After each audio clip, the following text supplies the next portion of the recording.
The nightmare of flooding once again in Chennai after 21 centimeters of rain on Saturday. Once again bringing back memories of 2015 when Tamil Nadu's capital went underwater, when the airport was shut and people had to be rescued from their own homes in the heart of the city. But Chennai today is not alone. This year itself, Mumbai got over 25 centimeters of rain in a day, the third highest single-day rainfall in July in 12 years, turning the commercial capital totally chaotic.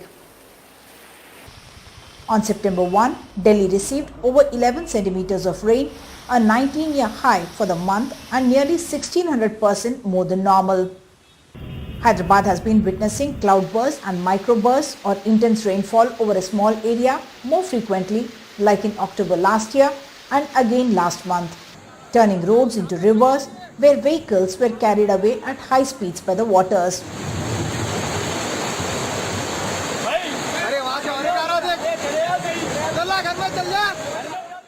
Urban flooding has been called a man-made disaster, caused by overcrowding, poor and irresponsible planning, an archaic and overburdened drainage system, unregulated construction, ignoring natural topography, and to top it all, corruption.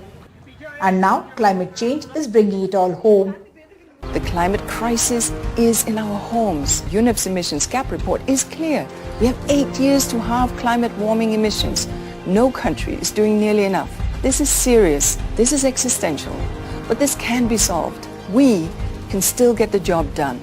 Germany's Potsdam Institute for Climate Impact Research says that for every degree Celsius of warming, monsoon rains will increase by 5%. Experts say the Indian Ocean has been warming faster than the rest of the ocean, and this will intensify cyclones, extreme rains and sea level rise along the Indian coast.